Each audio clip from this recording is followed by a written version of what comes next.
नमस्कार, खास मुलाकात में आप सभी का स्वागत है। मैं हूं आपके साथ राखी।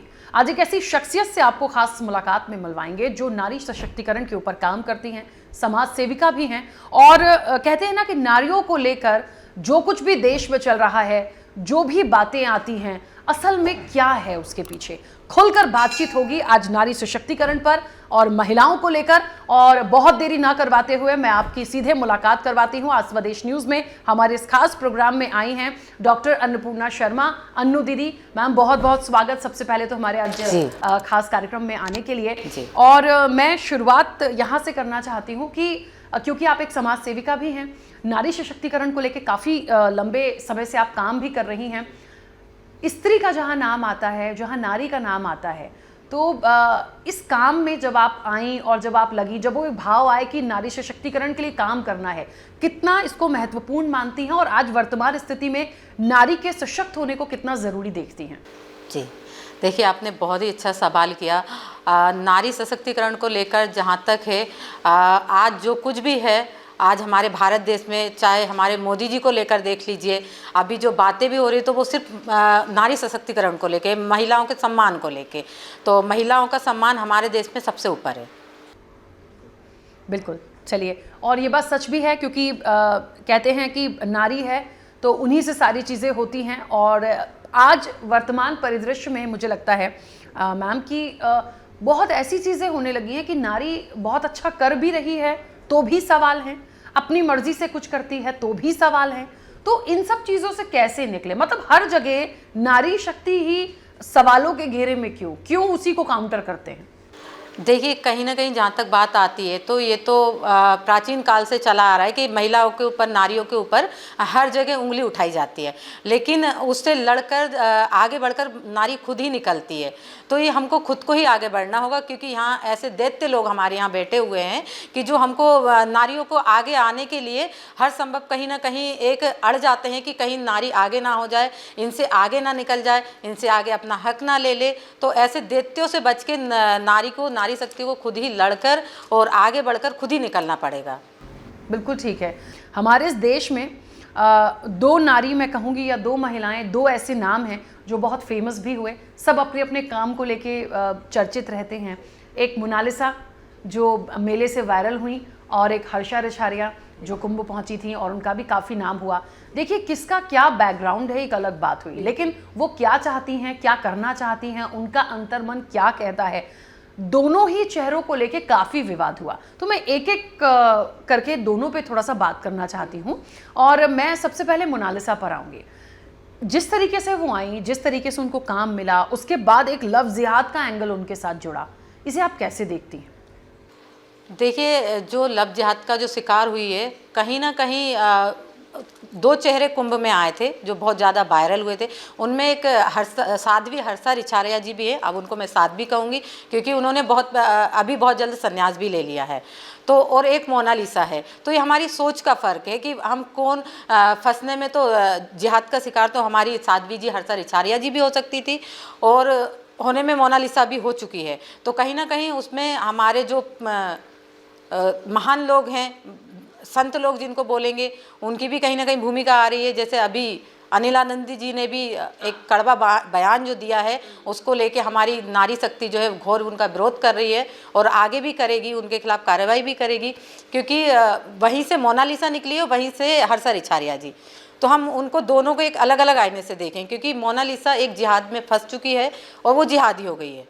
आज की डेट में हम उसको तो नहीं निकाल पा रहे, लेकिन जो साध्वी बन चुकी हैं उनके लिए ऊपर हमारे जो संत लोग हैं, संत समाज है, वही सवाल उठा रहे हैं। तो हम कहाँ जाएं?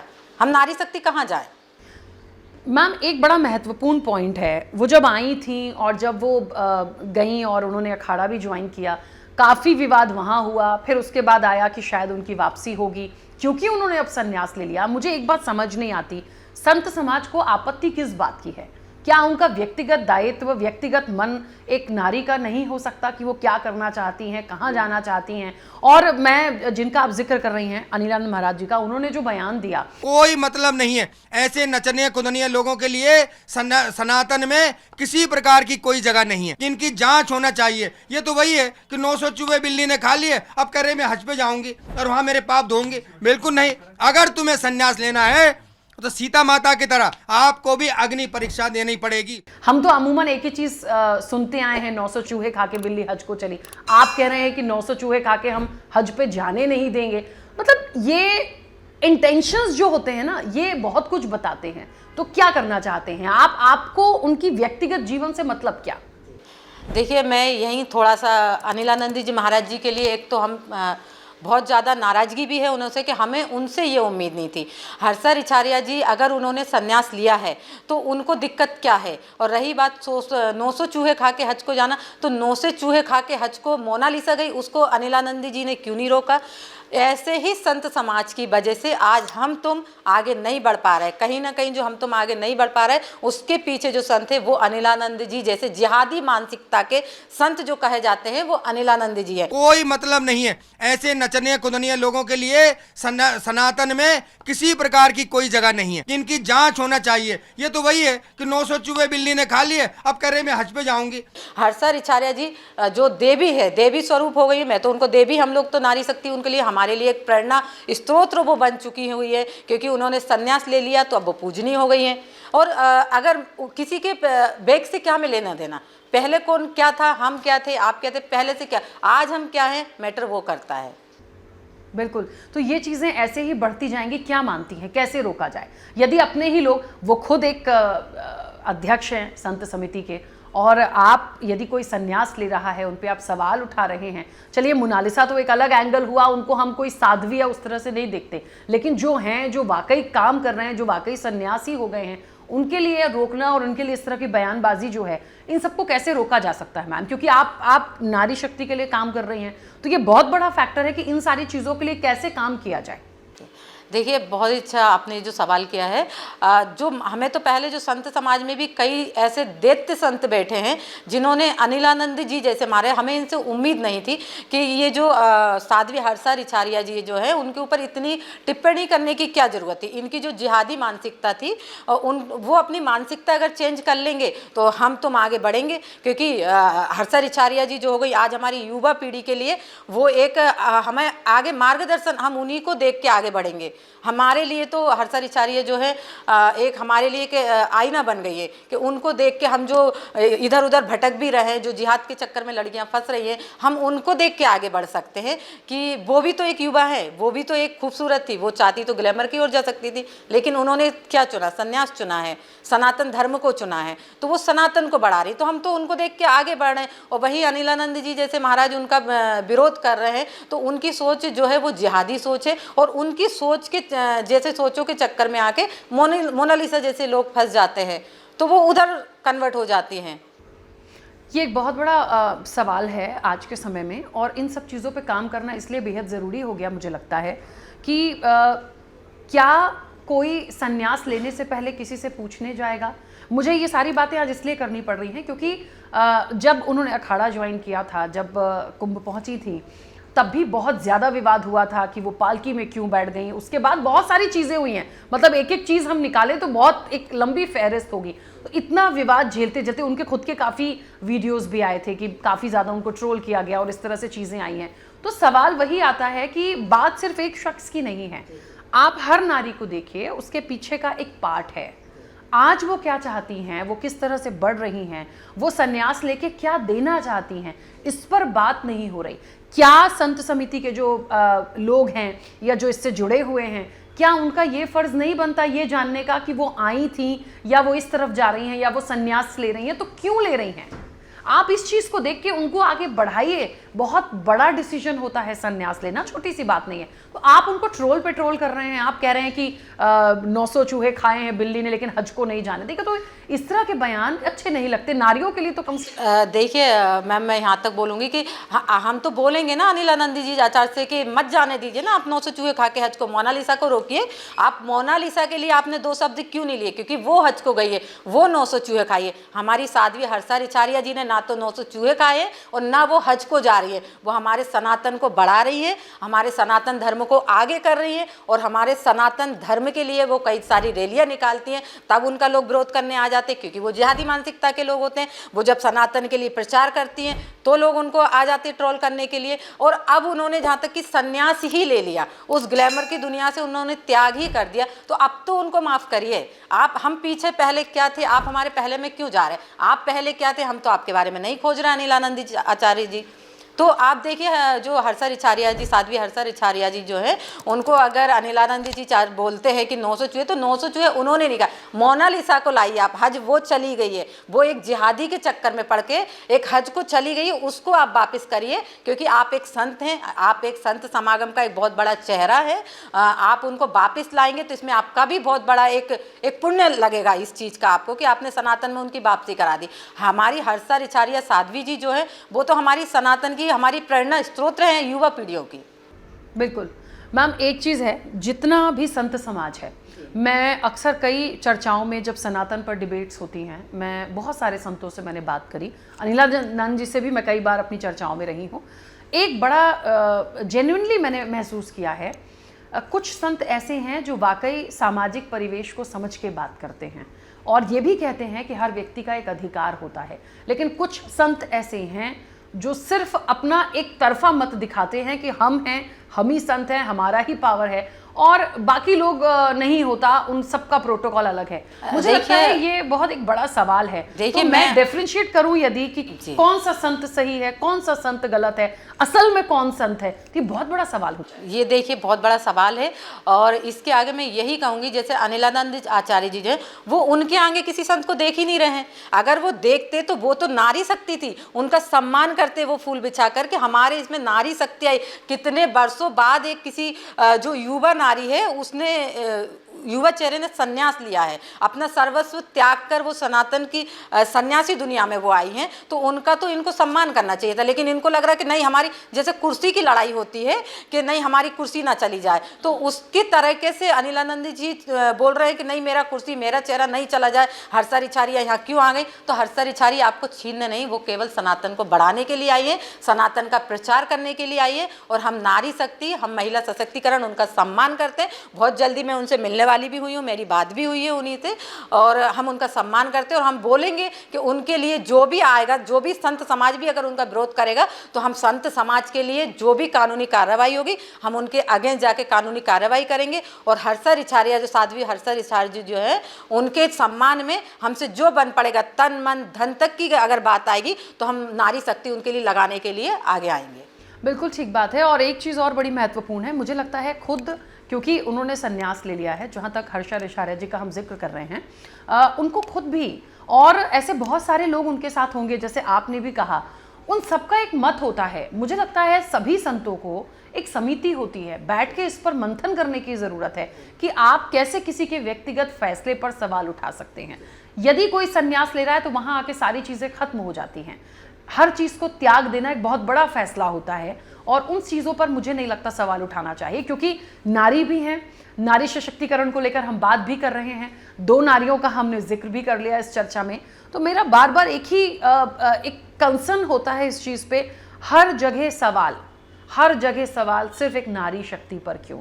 यदि हर्षा रिछारिया जी की जगह कोई और होता तब क्या बात नहीं होती? बहुत सारे सवाल हैं, कुल मिला के सोच का है। और इस सोच को खत्म करने के लिए मुझे लगता है जैसे आप जैसे लोग हैं जो काम कर रहे हैं या आवाज़ उठाते हैं, ऐसे लोगों को और आगे आना पड़ेगा। तो इसके लिए क्या और ज़्यादा तैयारियां हैं? आप लोग काम करते हैं क्योंकि इस फील्ड में।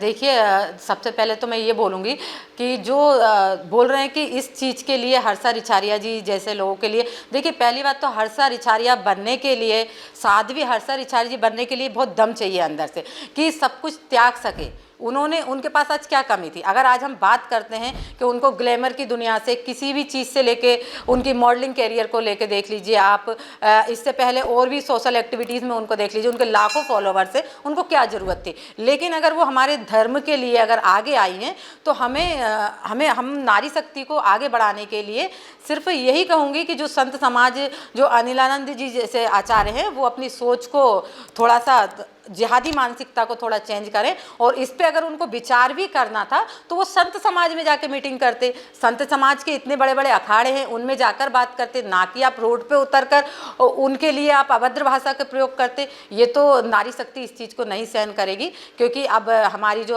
साध्वी हर्षा रिछारी जी जो वो हमारे लिए पूजनीय हैं और पूजनीय हो गई हैं। वो हमारी आने वाली पीढ़ियों के लिए एक जो बोलते हैं एक प्रेरणा स्रोत हो गई हैं वो। बिल्कुल। तो मैम क्योंकि एक मोनालिसा का जिक्र निकला, उसको लेके आपने बहुत सारी बातें कही हैं। मुझे लगता है जो इस तरह से जो भी संत हैं, अनिलानंद जी ने क्योंकि बयान ही है उनका, इसलिए बार बार उनका जिक्र आ रहा है। मुझे लगता है संत समाज का हर एक वर्ग, हर एक व्यक्ति जो इस तरह से बात कर रहा है या उनकी सोच इस तरह की होती है, उन लोगों के लिए कोई सुझाव है आपका कि क्या बदलाव कर सकते हैं? भाई संत के नाम पे तो आदमी बहुत बड़ी कल्पना कर लेता है कि संत हैं तो बहुत ज्ञानी है, बहुत समझदार है, हर परिवेश को समझते हैं, लेकिन जब इस तरह के बयान आते हैं तो वो मन खट्टा करते हैं, सोचने पे मजबूर करते हैं कि क्या संत समाज भी बटा हुआ है?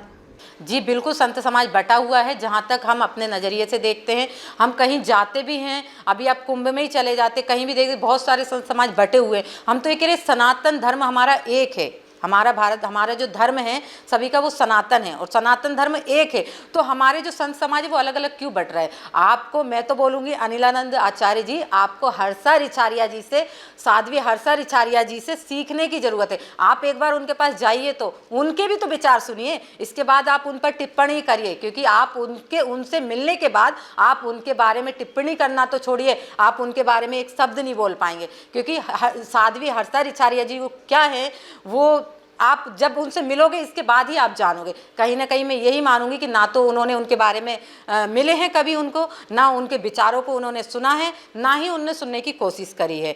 तो इसीलिए वो जो अनर्गल भाषा का प्रयोग कर रहे हैं, और कहीं ना कहीं एक उनके उम्र का पड़ाव भी मान सकते हैं कि एक उम्र का पड़ाव है उनके ऊपर। तो अनिलानंद आचार्य जी, जो आपका उम्र का पड़ाव आपके ऊपर जो भारी पड़ रहा है उसको थोड़ा कंट्रोल करिए, संतुलन रखिए। अगर ज़्यादा दिक्कत है तो हमारे भारत देश में, भारतवर्ष में एक से एक डॉक्टर बैठे हुए, आप उन पे जाकर अपना मेडिकल कराइए, कहीं आपको दिमागी प्रॉब्लम तो नहीं है। क्योंकि हमारी जो साध्वी जी है उनके बारे में ये सब टिप्पणी करने का हक आपको नहीं है। मोनालिसा के साथ जो कुछ भी हुआ या जो भी स्थितियां परिस्थितियां आई, सवाल वहां भी उठे थे। सवाल इस बात के भी उठे कि ये उनका डिसीजन था, हालांकि उनकी फैमिली की भी काफ़ी कुछ चीज़ें आई, उनको लेके भी बहुत सारी बातें आई। मैं एक चर्चा में थी और उसमें काफ़ी बातें इस तरह की आई कि अपने माँ बाप को धोखा दिया या इस तरह से चीज़ें नहीं होनी थी। मैम इन सब चीज़ों को कैसे लेती हैं? देखिए बिल्कुल, इसको हम जहाँ तक है कि माँ बापों को धोखा मोनालिसा ने दिया है, जहाँ तक आ जाती है कि हम इसीलिए तो हम बोल रहे हैं कि जो धर्म की ओर आज जो लोग बढ़ रहे हैं, साध्वी हर्षा रिछारिया जी जो हैं, तो उन जैसे लोगों से, उन जैसी साध्वियों से लोगों को जुड़ने दी। मोनालिसा को कहीं ना कहीं वो कभी किसी से मिली नहीं है, उस चीज़ में निकली नहीं, और जब निकली तो वो एक जिहादी के बीच में फंस गई, और फंस गई तो उनको घर में, पहली बात तो मैं यही बोलूँगी आज के जो माता पिता हैं कि हमारे बच्चों को आप वो संस्कार दीजिए, उनको पहले ही बताइए कि जिहादी क्या है और सनातन क्या है। जब हम उनको इन चीज़ों में घर में ही बता देंगे तो किसी जिहादी से वो दोस्ती ही नहीं करेंगे, जिहादी के बगल में बैठना पसंद ही नहीं करेंगे। मोनालिसा को कहीं ना कहीं उनकी फैमिली ने इस बारे में कभी उनको समझाया ही नहीं, तो उनको फ़र्क भी महसूस नहीं हुआ, तो वो ईजिली कन्वर्ट हो गई है। तो अनिलानंद आचार्य जी, आप जाइए, मोनालिसा गई है 900 चूहे खा के हज को, वो जा रही है, आप रास्ते से वापस कर सकते हैं, इसका आपको बहुत बड़ा पुण्य मिलेगा। एक आपको संत बनने के लिए पुण्य नहीं मिलेगा, लेकिन अगर मोनालिसा को आप वापस लाते हैं तो आपको इसके लिए बहुत बड़ा पुण्य मिलेगा। मैम बिल्कुल सही है, लेकिन ये जो परिभाषा आज बदलती जा रही है नारियों के प्रति सोच की, उनके काम के प्रति सोच की, वो जो करना चाहती हैं, मतलब एक बहुत बड़ा सवाल अभी अभी आया इस चर्चा में बैठे बैठे ही एकदम से कि ग्लैमर भी एक तरफ हुआ, दूसरी फील्ड भी एक तरफ हुई, कितनी बातें और कितनी चीज़ें महिलाएं फेस करती हैं, बहुत ज़्यादा। लेकिन एक बड़ा सवाल ये आया कि जो संन्यास ले रहा हो, जो सब कुछ ही त्याग रहा हो, उसको क्यों आप लाके कटघरे में खड़ा कर रहे हैं? मतलब ये मंशा दिखाती है कि क्या कहीं आपको कुछ परेशानी हो जाएगी उससे?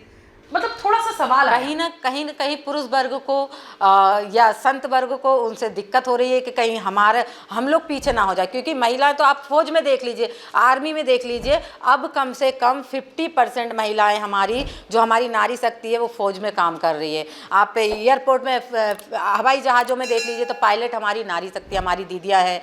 आप ट्रेनों में देख लीजिए तो हमारी नारी शक्ति, हमारी दीदियाँ है, लड़की, हम लोग ये युवा पीढ़ी की जो आज की जो लोग आए, तो नारी कहाँ पीछे, नारी को पीछे केवल करा गया है। प्राचीन काल से नारी को एक पूजनीय देवी का रूप दिया गया है, लेकिन जहाँ तक अब जो चला आ रहा है हमारा जो आज का जो अकाल काल जो चला आ रहा है, इसमें नारी को पीछे धकेलना का काम कर रहे हैं। लेकिन मैं तो यही कहूँगी एक नारी होकर, क्योंकि नारी को कोई कितना भी पीछे कर ले, नारी कभी पीछे नहीं होगी। और ना नारी पहले कमज़ोर थी, ना नारी आज कमज़ोर है, क्योंकि नारी से ही जन्मे हुए संत हो आप, तभी जाके एक संत बने हो। पहले आपको एक नारी ने ही जन्म दिया है, जो नारी वो आपकी जो माँ थी, उन्होंने आपको सोच दी होगी, तब आप संत बने हैं। बगैर नारी के आप संत भी नहीं बन सकते थे। ये बात बिल्कुल सही है। और एक छोटा सा सवाल और जहन में आया, साध्वी सिर्फ एक नहीं है, साध्वी इस देश में देखिए ऐसी जगह हैं जिन्हें पूजा जाता है, जिनकी बहुत मान सम्मान है, जो बहुत ज्ञाती भी हैं और बहुत चीज़ों को जानती हैं। तो मुझे लगता है कि यदि कोई उस राह पर जा रहा है, सब कुछ त्याग कर जा रहा है और सनातन को बढ़ाकर अपने विचार रखना चाहता है, मुझे नहीं लगता किसी भी संत समाज को इस तरह से सवाल उठाना चाहिए, क्योंकि बात नारी की है, बात एक नारी के संन्यास लेने की नहीं है, बात नारियों की और भी लोगों की है। तो मैम, इन सारी चीज़ों को ध्यान में रखते हुए क्या संदेश देना चाहती हैं, क्या कहना चाहती हैं, और इसमें बदलाव लाने के लिए कैसे जो इस मानसिकता के लोग हैं उनको कैसे जागरूक किया जाए? देखिए, पहले तो मैं यही बोलूँगी कि जो हमारी जो मानसिकता हो रही है, जो जिहादी मानसिकता होती जा रही है, कहीं ना कहीं पहले तो संत समाज उसको अपना चेंज करे। क्योंकि आपके धर्म में अगर आपके पास कोई आ रहा है, संन्यास ले रहे हैं, क्योंकि एक नारी नहीं, एक साध्वी हर्षारिचार्या नहीं, कई साध्वी हर्षारिचार्या जी निकलेंगी जब आप ढूंढने को जाएंगे। और एक और चीज़ उन्होंने बोली है अनिलानंद आचार्य जी ने, कि नारी साध्वी हर्षारिचार्य जी श्रृंगार क्यों कर रही हैं। कोई मतलब नहीं है ऐसे नचने कुदनिया लोगों के लिए। सनातन में किसी प्रकार की कोई जगह नहीं है, इनकी जांच होना चाहिए। ये तो वही है कि 900 चूहे बिल्ली ने खा लिए, अब कह रहे मैं हज पे जाऊंगी। तो आप मुझे अनिलानंद आचार्य जी ये बताइए, किस वेद पुराण में लिखा है कि नारी श्रृंगार नहीं कर सकती, साध्वी श्रृंगार नहीं कर सकती? कोई भी हमारा त्यौहार आता है तो देवी जियों के ऊपर श्रृंगार चढ़ाया जाता है, तैयार किया जाता है। तो साध्वी हर्षारिचार्य जी तो देवी स्वरूप हो गई है, अब उन्होंने संन्यास लिया, तो वो तैयार क्यों नहीं हो सकती, वो श्रृंगार क्यों नहीं कर सकती? आप तो मतलब किस नजरिए से आप अपना नजरिया बदलिए अनिलानंद आचार्य जी। जिस चश्मे से आप उनको देख, आप इतना गौर से उनको देख क्यों रहे कि उन्होंने मेकअप लगाया? आपकी नज़र में खोट है, क्योंकि जो उनको देखेगा वो तो साध्वी की दृष्टि से देखेगा, तो वो तो उनके चरणों में देखेगा, उनके चरणों में देखेगा, उनके सिर पर देखेगा, प्रणाम करेगा। आपने उनके चेहरे पे फोकस क्यों करा कि उन्होंने श्रृंगार लगा रखा? आपकी नजरिए का खोट है। और आपकी नजरिए का अनिलानंद आचार्य जी, बहुत जल्दी हम नारी शक्ति इलाज भी कराएंगे, आपकी नज़रों का भी हम इलाज कराएंगे। जिस नज़रिए से आपने हमारी साध्वी हर्षारिचार्या जी को जो ट्रोल किया है कि वो मेकअप करती है, वो श्रृंगार कर रही है, तो श्रृंगार तो हमारा प्राचीन काल से दिया हुआ एक देवी का जो बोलते हैं कि मतलब हमें वरदान मिला है कि श्रृंगार कर रही है। नारियों को श्रृंगार जो है एक देवियों का दिया हुआ उपहार है। हम श्रृंगार कर रहेंगे तभी तो पूजेंगे। दुनिया में अगर देवियाँ हैं, देवियों को आप नए वस्त्र नहीं पिलाएंगे, नहला धुलाएंगे नहीं, तैयार नहीं करेंगे, देवी को कौन पूजेगा? आप किसी मंदिर में चले जाइए, किसी देवी जी के मंदिर में, अगर वो साफ नहीं मिलेगा, आप वहाँ जाकर बैठेंगे? अनिलानंद आचार्य जी, आप भी आपके अखाड़े में देखेंगे कहाँ मुझे गद्दे मिले, कहाँ सोफे मिले, कहाँ मुझे साफ सफाई मिले, तब जाके आप बैठेंगे ना। तो ऐसे ही हमारी देवियाँ हैं, उनको जन्म सिद्ध अधिकार है कि वो मेकअप श्रृंगार करेंगी, तैयार होंगी, तैयार होकर रहेंगी, अच्छे नित नए वस्त्र पहनेंगी और हमारे देश के लिए सनातन का प्रचार करती रहेंगी। बिल्कुल। और मुझे बस एक ही बात कहनी है, इन सारी बातों को सुनते हुए, नारी नारी है और नारी सर्वोपरि है। और इस पूरे ब्रह्मांड में कहते हैं ना कि जो बाबा महाकाल हैं और अर्धनारीश्वर, ऐसे ही नहीं कहा जाता। तो इससे ज़्यादा मुझे कोई संज्ञा टिप्पणी मुझे नहीं लगता इससे बड़ी नारियों के लिए होगी। तो नारी नारी है, वो साध्वी है या वो क्या कर रही हैं, ये उनका व्यक्तिगत अधिकार है। वो अपने पास्ट को छोड़कर यदि आगे बढ़ रही हैं तो उन पर इस तरह के कमेंट तो कम से कम मत करिए जो ट्रोल हों और चर्चाओं में आएँ और आपकी बुद्धि पर सवाल खड़े करें। क्योंकि संत समाज को भी माना जाता है, पूजा जाता है, तो कम से कम इस तरह की बातें ना करिए कि आप लोगों पे भी एक सवाल खड़ा हो जाए। क्योंकि बहुत सारी एक नारी सशक्तिकरण पर हमने बात की। बहुत शुक्रिया, आप आई और इतनी बातें शेयर करी, और आप ऐसे ही, क्योंकि नारी सशक्तिकरण के लिए काम कर रही हैं, करते रहिए। बहुत अच्छे सुझाव और बात भी रखी। थैंक यू सो मच हमारे साथ जुड़ने के लिए, बातचीत के लिए। तो खास मुलाकात में हमारे साथ अन्नपूर्णा शर्मा जी थी। अन्नू दीदी भी कहा जाता है, क्योंकि समाज सेविका हैं। समाज के हित में, नारियों के हित में क्या अच्छा हो सकता है, किस तरीके से यदि कोई गलत बात कर रहा है तो उसको कैसे सही आईना दिखाना है, इस तरह के लोग जो काम करते हैं उनकी बिल्कुल सराहना की जानी चाहिए। क्योंकि मैंने फिर कहा ना कि नारी सर्वोपरि है और उस पर सवाल उठाने का अधिकार किसी को भी नहीं है। तो आज हमारी खास मुलाकात में इतना ही। बने रहिए स्वदेश न्यूज के साथ। सबसे पहले देश। ऐसे ही वीडियोस के लिए लाइक करें, शेयर करें, फॉलो करें। YouTube पर जाकर सब्सक्राइब कर बेल आइकन दबाना ना भूलें, और ताजा अपडेट्स के लिए स्वदेशलाइव.com पर जरूर जाएं।